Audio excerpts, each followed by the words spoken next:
Vamos ao Apocalipse, irmãos.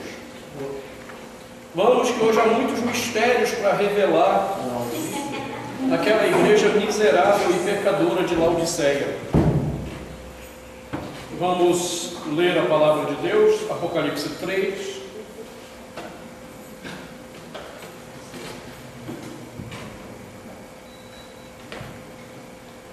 Se alguém tiver pergunta, via internet, poderá enviar pelo próprio blog da igreja, um chat agora no blog, para que você possa enviar a sua pergunta para a gente. Bom, vamos lá, Apocalipse 3, a partir do versículo 14. Ao anjo da igreja em Laodiceia escreve: estas coisas diz o Amém, a testemunha fiel e verdadeira, o princípio da criação de Deus. Conheço as tuas obras, que nem és frio nem quente. Quem dera fosses frio ou quente. Assim, porque és morno e nem és quente nem frio, estou a ponto de vomitar-te da minha boca. Pois dizes: estou rico e abastado e não preciso de coisa alguma, e nem sabes que tu és infeliz, sim, miserável, pobre, cego e nu. Aconselho-te que de mim compres ouro refinado pelo fogo, para te enriqueceres, vestiduras brancas para te vestires, a fim de que não seja manifesta a vergonha da tua nudez, e colírio para ungires os olhos, a fim de que vejas. Eu repreendo e disciplino a quantos amo. Sê, pois, zeloso e arrepende-te. Eis que estou à porta e bato.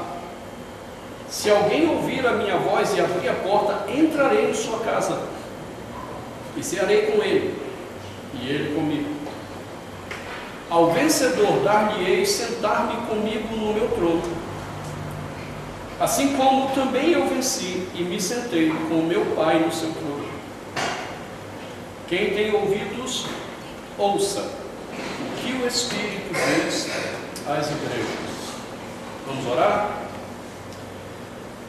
Senhor, nós te damos graças, em nome de Jesus, por essa hora bendita. Hora que tu nos permites, Pai, abrirmos a tua palavra e examinarmos a tua palavra para nela crescermos. Pedimos que de uma forma muito graciosa, de uma forma muito misericordiosa, o Senhor abra o nosso entendimento e traga o nosso coração a Ti mesmo, para o entendimento e o desejo de viver essa palavra em nossas vidas, em nome de Jesus. Amém. Muito bem, irmãos. Parece uma coisa assim. Se eu não cresce que Deus está no controle da história, eu diria que é coincidência demais. Mas como Deus está no controle da história, é Jesuicidência demais.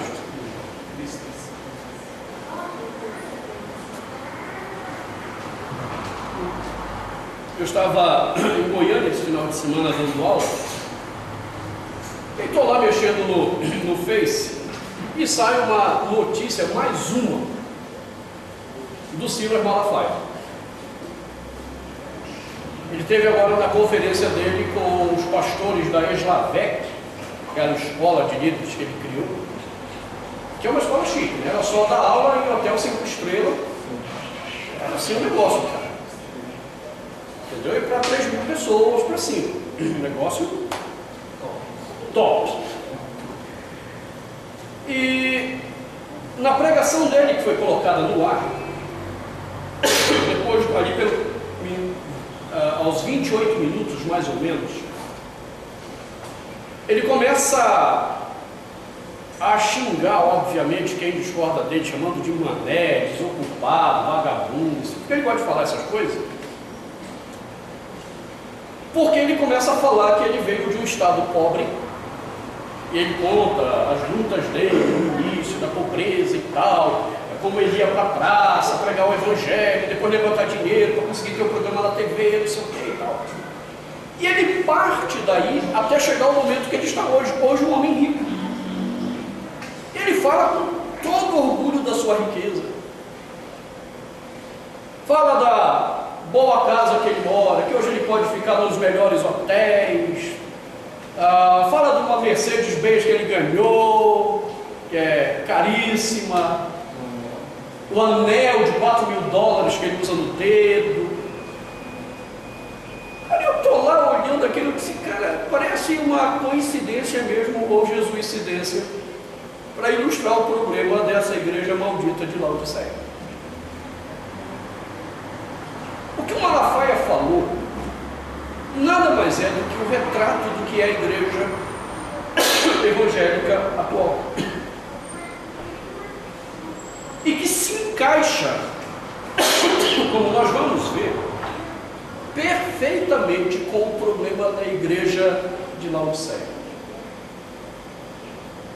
O que é triste é porque nessas cartas que foram escritas para simbolizar na Ásia todas as igrejas cristãs, como nós dissemos, 5 cartas, 5 igrejas representam tudo aquilo que Deus detesta na vivência da igreja.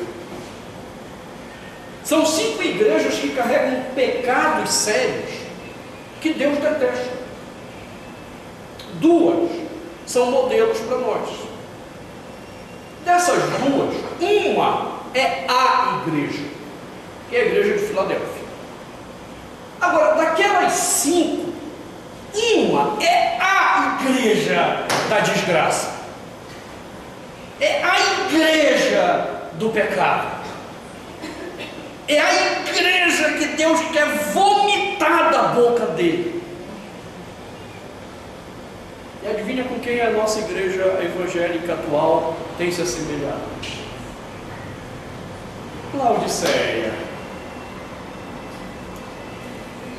E aí, quando eu ouço o Silas Malafaia pregando e estimulando as pessoas, aquela soberba, porque ali tinham 3.000 pessoas, e era impressionante que à medida que ele pregava, você só via irmão com a mão levantada, aleluia, glória a Deus, um outro lá chorando.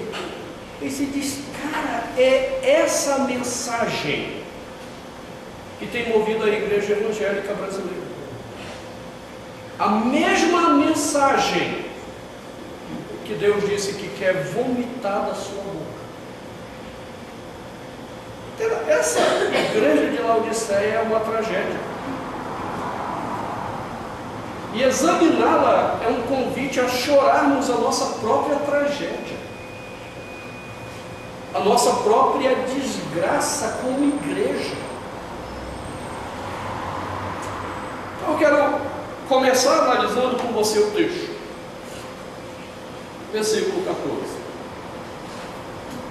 Ao anjo da igreja em Laodiceia escreve. Veja que todas as cartas começam com isso, ao anjo da igreja. Você já sabe, pelos estudos anteriores, que o anjo da igreja é o líder espiritual. O que mostra que a cobrança de Deus sobre todas as coisas é muito maior sobre aqueles que lideram espiritualmente a igreja. Porém, não isenta a igreja das suas responsabilidades.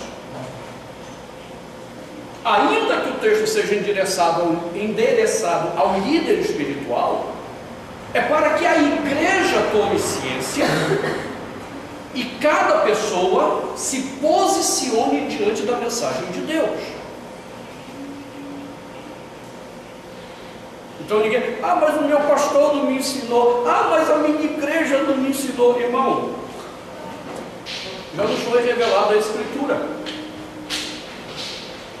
para que saibamos todas as coisas que agradam a Deus, ou que nos tornam reprováveis diante de Deus.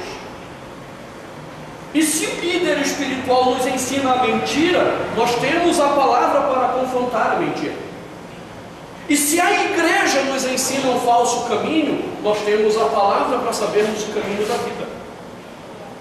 Então nenhum de nós está isento. Mais do que isso, se a palavra é revelada, é para que nós também julguemos os nossos líderes. As pessoas às vezes se escandalizam porque eu menciono essas pessoas.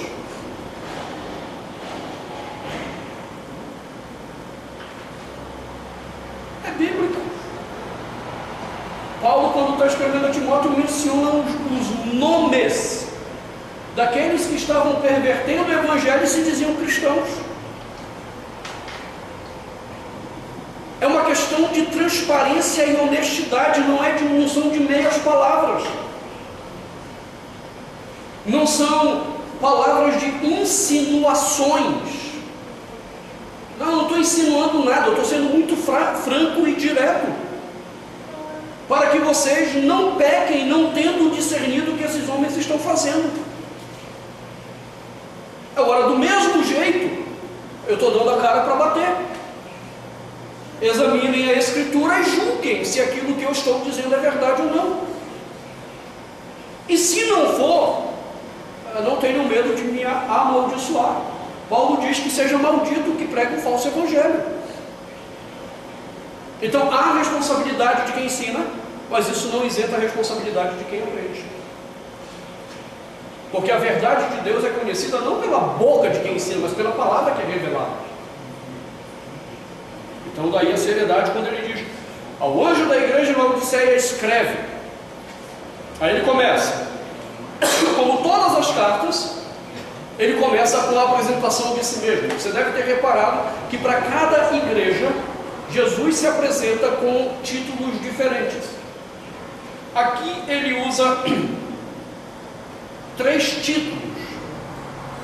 E pela primeira vez e única em todo o Novo Testamento, Jesus se apresenta como o Amém. Estas coisas diz o Amém.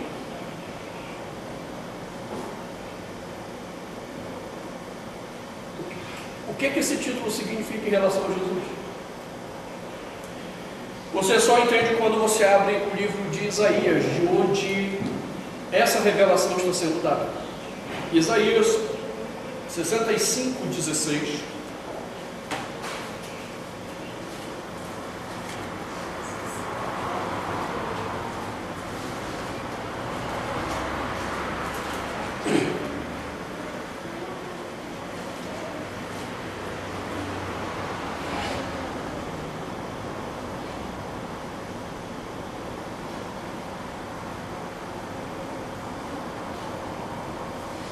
A palavra de Deus diz assim: de sorte que aquele que se abençoar na terra, pelo Deus do Amém é que se abençoará, e aquele que jurar na terra, pelo Deus do Amém é que jurará, porque já não estão esquecidas as angústias passadas, porque já estão esquecidas as angústias passadas e estão escondidas dos meus olhos.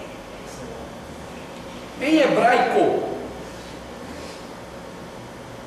onde o tradutor traduziu pelo Deus da verdade, em hebraico é pelo Deus do Amém. Em hebraico, na segunda linha, pelo Deus da verdade é que jurará, pelo Deus do Amém é que jurará. E em hebraico ali funciona como um particípio, pelo Deus que é o Amém. É a única vez no Antigo Testamento também que Deus é mencionado como o Amém. E agora Jesus em Apocalipse diz: estas coisas diz o Amém. O que Jesus está identificando aqui de cara? Primeiro, não há apenas um único que é o Amém. Não é apenas Deus, o Criador de todas as coisas, que é o Amém. Pois bem, eu, Jesus, sou o Amém. Jesus está identificando as suas palavras nesse momento com a autoridade do próprio Deus, para dizer: eu sou Deus. Eu sou Deus. E por que ele está pontuando essa palavra? É uma questão bem simples. O que ele vai dizer a partir de agora, nenhum homem poderia dizer à igreja de Laodiceia. As condenações sobre essa igreja soberba, maldita, cheia da sua arrogância financeira, só Deus poderia dizer. Mas ele não está dizendo apenas isso, que ele é o verdadeiro Deus, o Deus do Amém. Como é que o tradutor traduziu a palavra Amém lá em hebraico? O Deus da verdade. Eu sou o Deus que carrego a verdade de todas as coisas. Como nós vamos ver, a igreja de Laodiceia, um dos pecados dela era a soberba dela de achar que ela era culturalmente linda, maravilhosa e não precisava de que ninguém mais lhe ensinasse alguma coisa. Ele diz: não, vocês esqueceram, vocês não são o Amém. Vocês não são a verdade. Eu, Jesus Cristo, sou a verdade. E aqui está a grande diferença. Quando a igreja abre a boca hoje para falar a verdade, ela fala a verdade em nome de quem? Com certeza não é em nome de Jesus. A igreja não tem falado em nome de Jesus, ela tem falado à luz das suas próprias cobiças. Ela tem falado à luz das suas próprias ambições. E são essas ambições, são essas cobiças que têm tornado a igreja uma igreja mentirosa para o mundo, que tem comunicado um falso Cristo para o mundo e que tem provocado a ira de Deus contra essa igreja.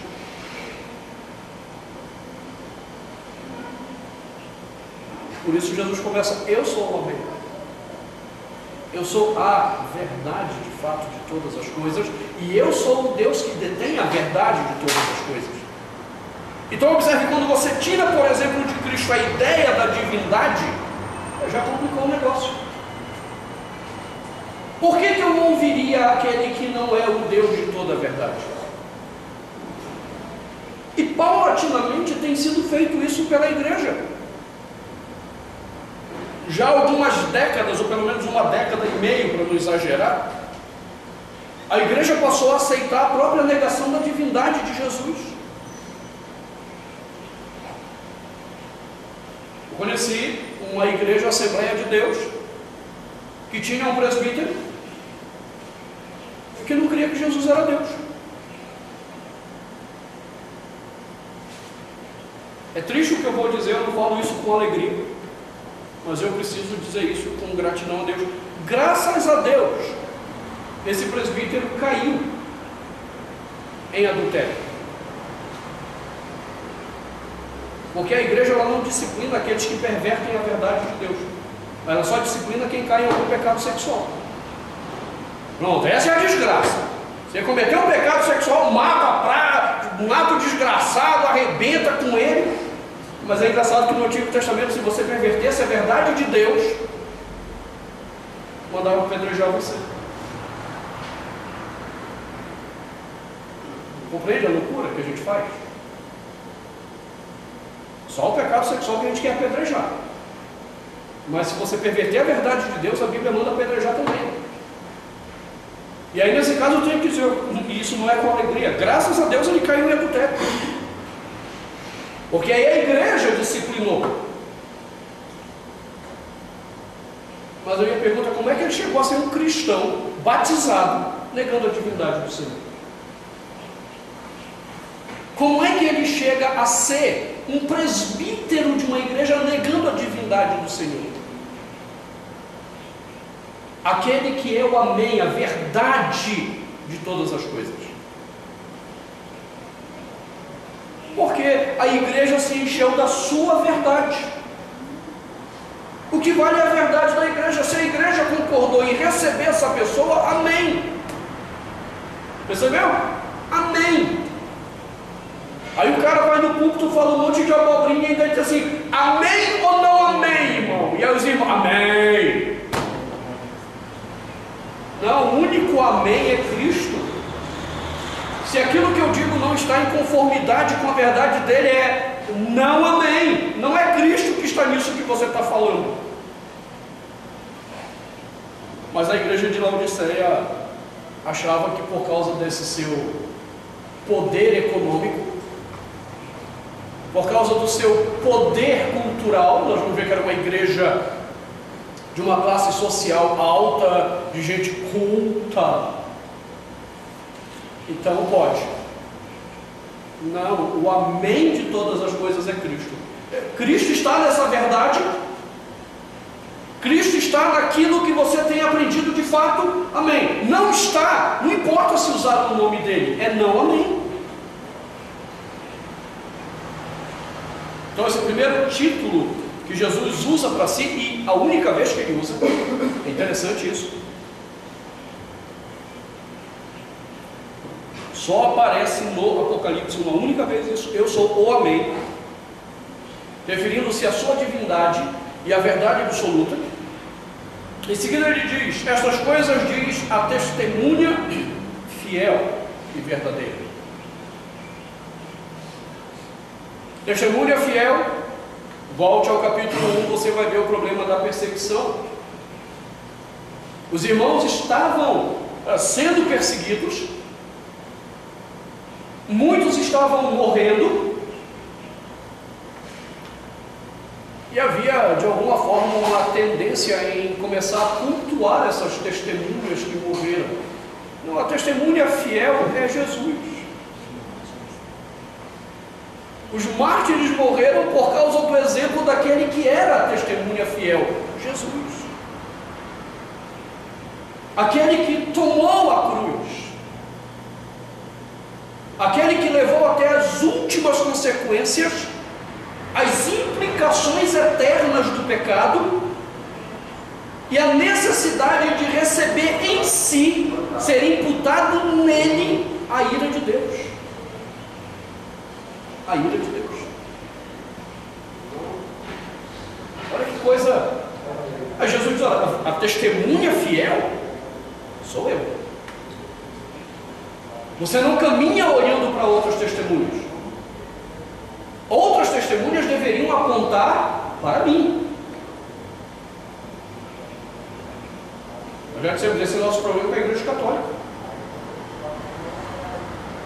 Eu não tenho problema com a ideia doutrinária dos santos que a Igreja Católica ensina. Qual é a ideia doutrinária do catolicismo sobre os santos? Que os santos são modelos de vida para que olhemos para Cristo e vejamos que, primeiro, que é possível aquela vivência, porque homens como nós viveram, e segundo, que Cristo é a nossa inspiração. Legal. Eu não tenho problema com isso. Você tem problema com isso? De que pessoas nos espelham Jesus e deveriam ser para a gente uma referência? Se você tiver problema com isso, você tem problema com Hebreus, capítulo 12. Depois de fazer uma lista dos homens justos no Antigo Testamento, que morreram por causa da fé no Messias, ele diz: nós temos uma grande nuvem de testemunha nos rodear. São eles que nós olhamos e vemos que essa caminhada é possível. Eu não tenho problema com isso. Mas quando eu começo a olhar para essas testemunhas como se elas fossem a testemunha, e aí a gente começa a cultuar, aí a gente começa a mandar pedidos para elas, a gente começa a fazer culto para elas, bom, aí eu tenho problema, porque isso não está na Bíblia. A testemunha fiel é Jesus Cristo.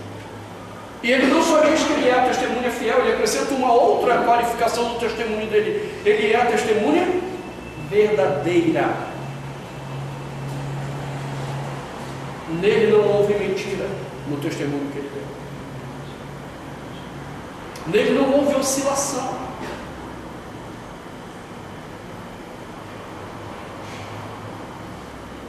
Qual é o problema disso com relação à igreja de Laodiceia? É que a igreja de Laodiceia por ser uma igreja rica, abastada, culturalmente, cheia dos gueri-gueri,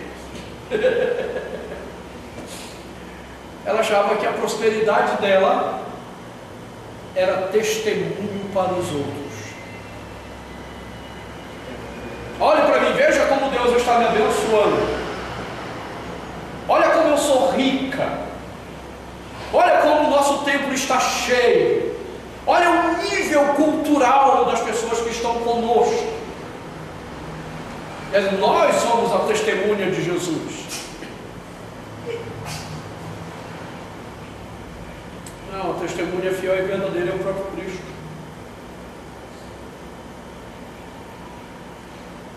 É interessante que Jesus não aponta para nenhuma outra igreja, ele aponta para si mesmo. Eu sou a testemunha fiel e verdadeira e vocês não estão olhando para mim.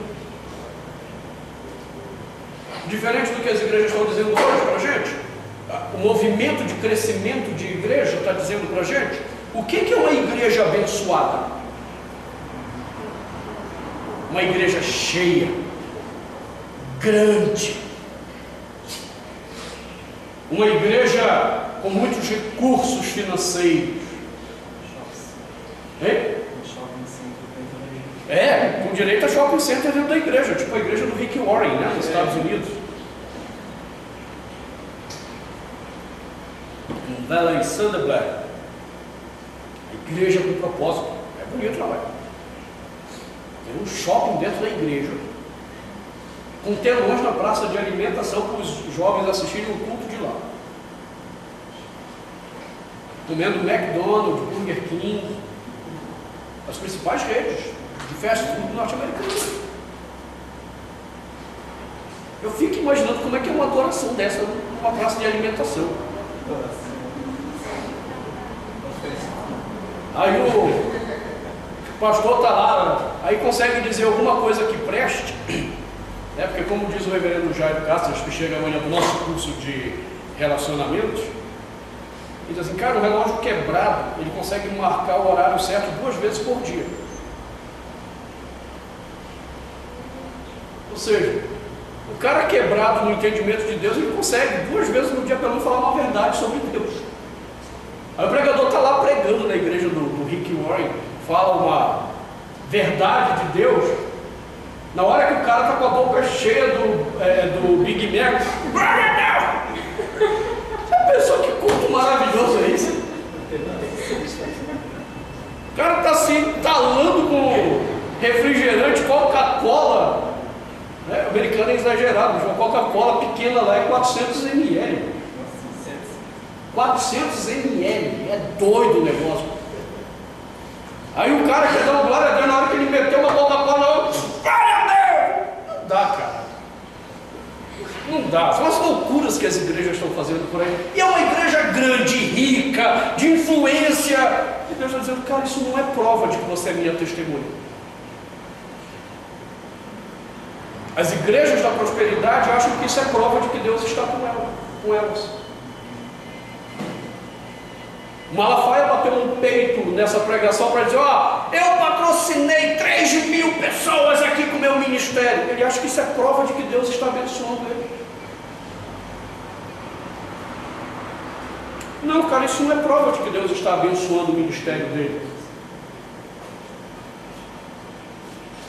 Porque, segundo o Deuteronômio 13, se ele ensina uma verdade que não é de Deus, isso é Deus provando os corações para saber se os homens realmente o amam ou se os homens amam aquilo que buscam no falso líder. Mas a igreja de Laodiceia achava que ela era testemunho para os outros. Olhem para a gente. Olhem para a gente. Eu acho engraçado essa coisa idólatra que nós temos no meio evangélico.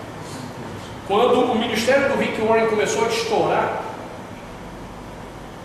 aí pastores começaram a ir para lá para aprender como é que fazia uma igreja com propósito.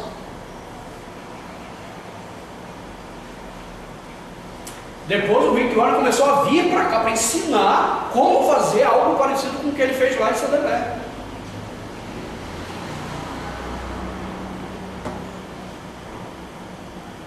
Igreja de Laodiceia, olhem para nós somos um modelo para vocês. É estratégia de crescimento. Nós somos uma igreja rica, nós somos uma igreja lotada. A última vez que eu ouvi falar, eles estavam com uns 25 mil membros. Nós somos uma igreja grande, nós somos uma igreja de impacto social, nós somos a testemunha. Cristo diz: não, vocês não são testemunha de coisa nenhuma. A testemunha fiel e verdadeira sou eu. Então vamos olhar para ele. Talvez do ponto de vista prático, Jesus fosse o líder espiritual mais fracassado que existiu até hoje. Quando ele morre, o que os seus discípulos fizeram? Fugiram. Depois da ressurreição, foi que eles passaram a acreditar. Aí lá em Jerusalém, quantos estavam reunidos? 120 pessoas, segundo Atos 2. O cara teve 3 anos pregando, curando, e conseguiu reunir 120 pessoas.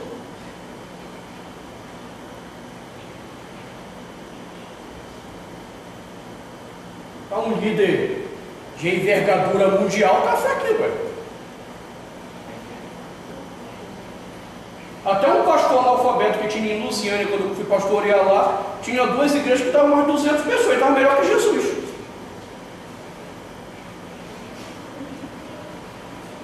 Você está entendendo isso? Quando eu começo a olhar para Jesus, eu começo a ver que o testemunho dele não é de que uma igreja rica, cheia de gente, é a prova de que Deus está conosco. Em 3 anos, quantos discípulos exatamente foram treinados? 12. Quem? Não tem antes uma passagem que fala dos 70. Que fala dos 70? 70 primeiro.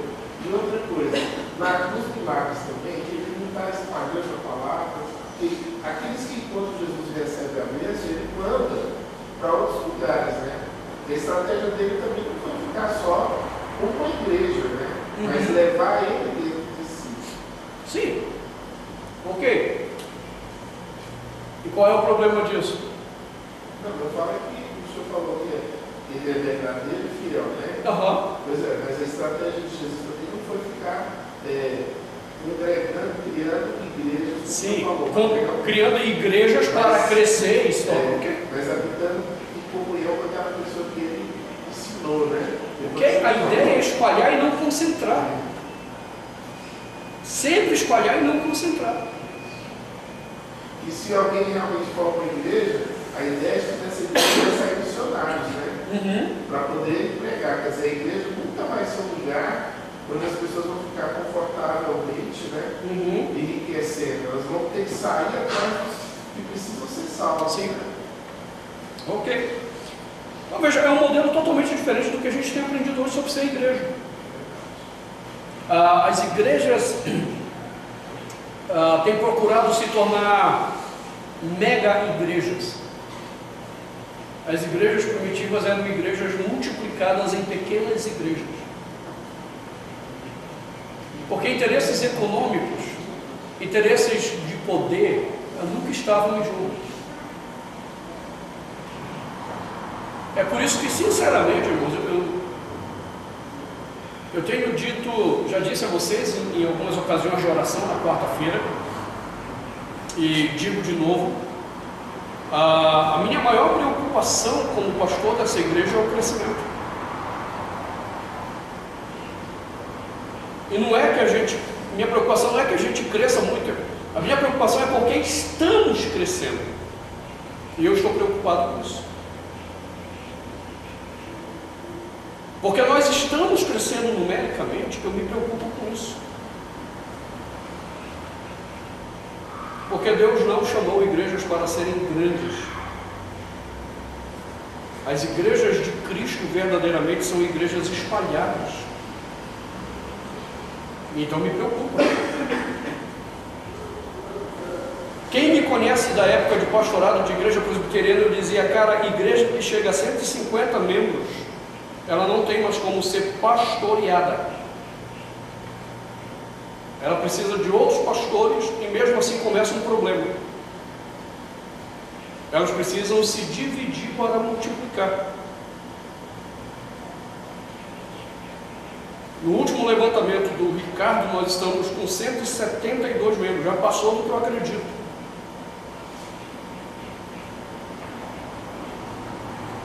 E por isso eu tenho me preocupado. Eu não acredito que nós somos testemunhas pelo tamanho da igreja.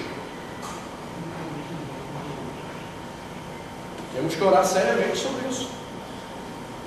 O que Deus quer de nossa igreja à medida que ela está crescendo. Nós temos crescido em todas as áreas. Deus tem multiplicado os ministérios dessa igreja. Pessoas têm conhecido o Evangelho por meio não só da pregação, como do aconselhamento. Pessoas têm conhecido a Cristo por causa do ministério do cursilho. Agora em julho, vamos ter o nosso 6º cursilho. Tudo isso faz com que a igreja cresça. Para quê? Esse é o meu questionamento como pastor. Para que nós estamos crescendo? E tenho orado sobre isso, tenho dito, ore comigo, porque eu ainda não sei exatamente. Eu ainda não sei. O que eu sei é que não é projeto de Deus igrejas grandes. Isso eu sei.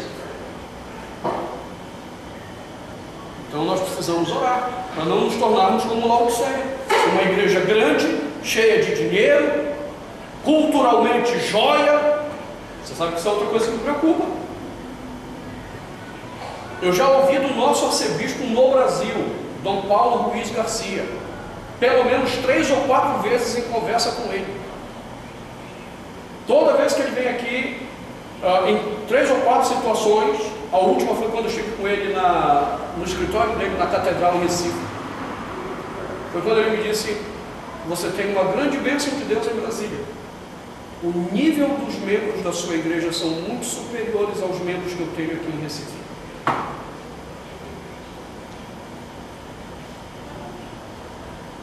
Teologicamente, eu não tenho dúvida disso.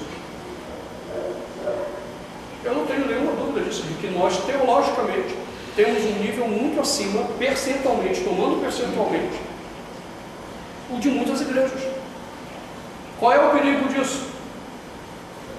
É a gente ficar tão inchado desse conhecimento que nós carregamos e não sabemos o que fazer com ele. De repente, esse conhecimento apenas servir para a nossa própria glória.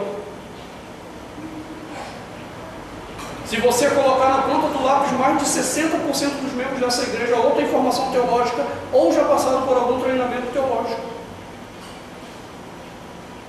Essa aqui é a nossa igreja. Qual é o perigo disso?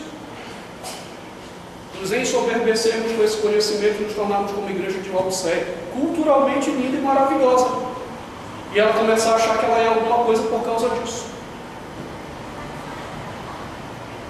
Então nós temos que tomar cuidado. A gente está olhando para o telhado do vizinho, mas o nosso também é de vidro, irmãos. O nosso é de vidro. Nós temos que tomar cuidado. Nós, Igreja Episcopal Taguatinga. E eu tenho me preocupado com isso. Eu não tenho me preocupado só com a igreja, eu tenho me preocupado com a minha vida. Porque a vida de um líder, de uma igreja nesse plano, também é afetado diretamente. Qual é o maior perigo? De repente a gente gostar tanto de crescer, que a gente começa a negociar a verdade de Deus. É um perigo. Da gente crescer e começar a querer ser agradável ao pessoal, para o pessoal ficar com a gente e crescer mais. Igreja de Laodiceia. A testemunha fiel e verdadeira é Jesus, não somos nós. Quando eu estiver criticando as mazelas evangélicas que se fazem em nome de Jesus, eu não posso dizer: olhe para a minha igreja. tenho que dizer, olhe para Cristo. Olhe para a vida dele, olhe para o testemunho dele. Olhe para a vivência dele com os seus discípulos. Ele é o nosso modelo, não somos nós que somos modelo para alguém. É aqui que muitas igrejas se perdem. Então Jesus coloca o terceiro título relacionado a ele. Ele diz para aquela igreja que ele é o princípio da criação de Deus.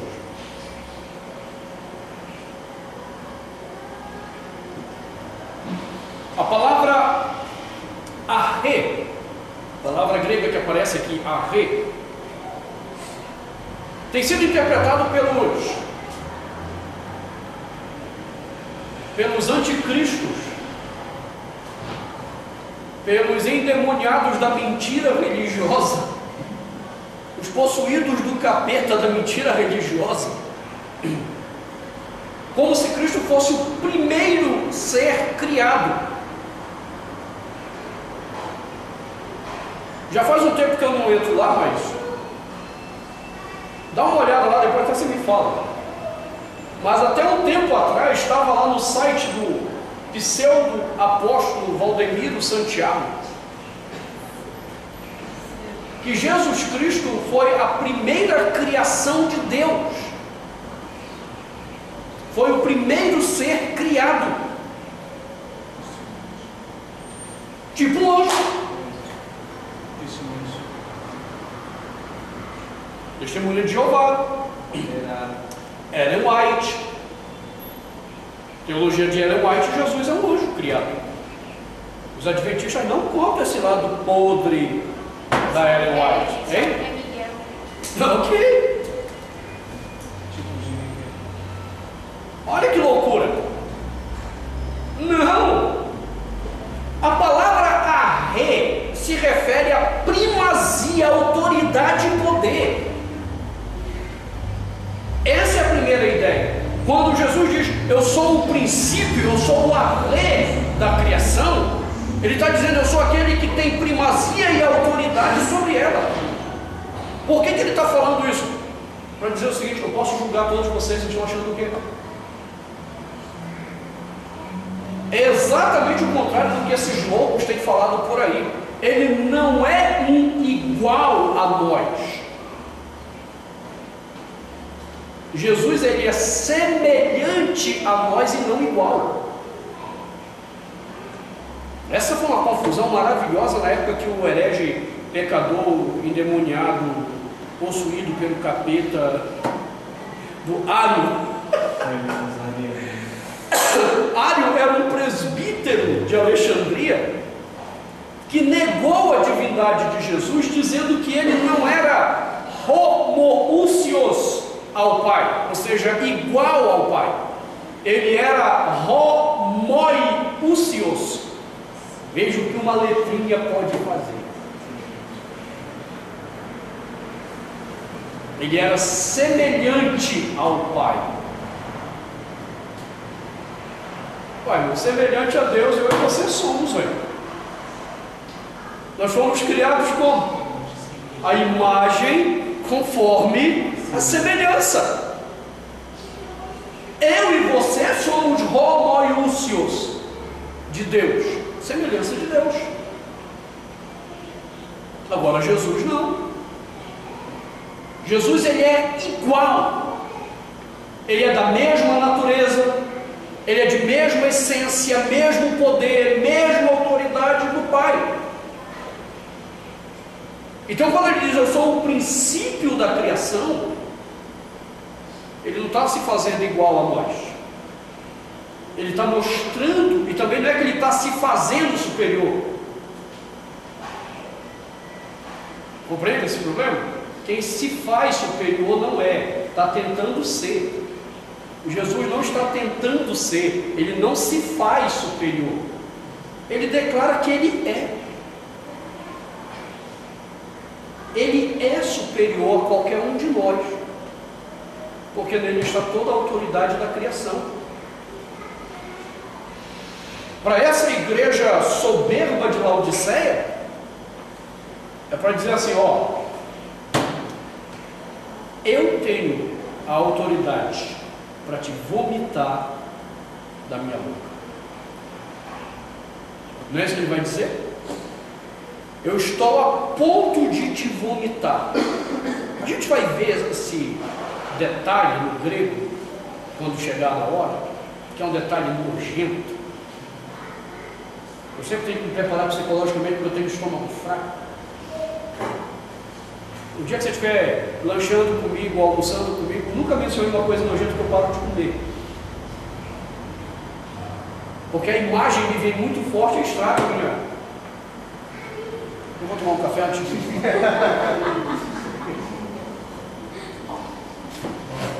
A ideia de vomitar, sabe aquela sensação quando o vômito chegou bem aqui, você está segurando apenas quando botar para fora? É o que ele está dizendo. Eu estou com vocês aqui, ó. Vocês já se tornaram para mim um vômito. Vocês, igreja de Laodiceia, já se tornaram para mim um vômito. Está bem aqui, eu estou muito para botar isso para fora. O que eu acho fantástico é, depois de que ainda dá uma chance.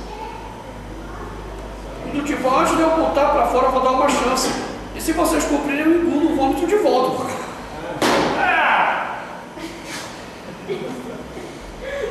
Ai, ai, ai. As imagens fortes que tem na Bíblia. Deus amado. Deus é mais, é verdade. Deus é mais. Olha. Então, essa é a primeira característica quando ele diz que ele é o princípio da criação de Deus, é a primazia, a autoridade, o poder que ele tem sobre a criação. Mas há uma outra ideia ainda em Arre, que João havia usado lá no capítulo 1 do Evangelho. Eu sou aquele de onde procede a origem de todas as coisas. Toda a criação procedeu de quem? Dele. Logo, a vida da criação está em quem? É em Jesus. É Jesus que dá vida a toda a criação. O que é que ele está dizendo para essa igreja de Laodiceia? Vocês estão achando que é o que vocês têm? Vocês estão achando que é a riqueza que essa igreja acumulou que dá vida a vocês? Quem dá vida sou eu. É de mim que procede a vida de toda a criação. Ele é a fonte da vida. Fonte.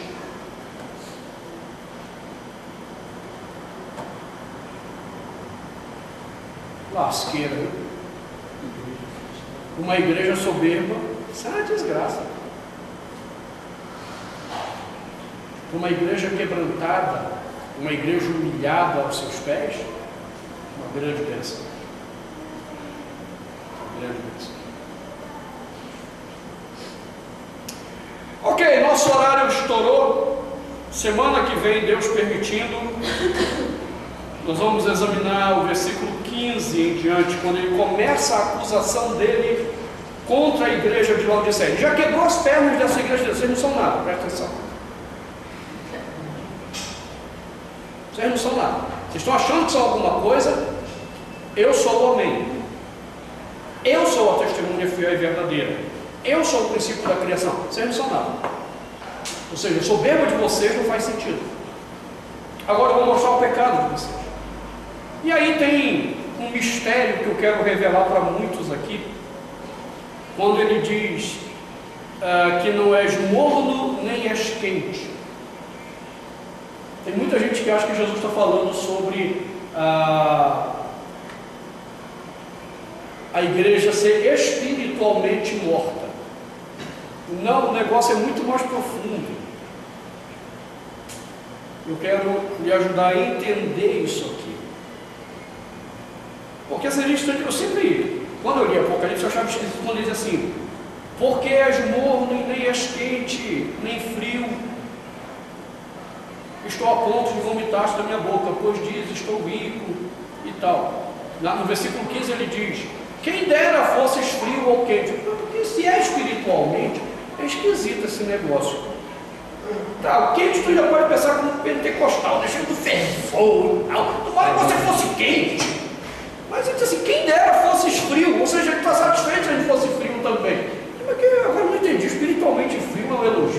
Não é nenhuma coisa nem outra. O pessoal entendeu esse texto totalmente errado, por ignorância geográfica da questão de Laodiceia.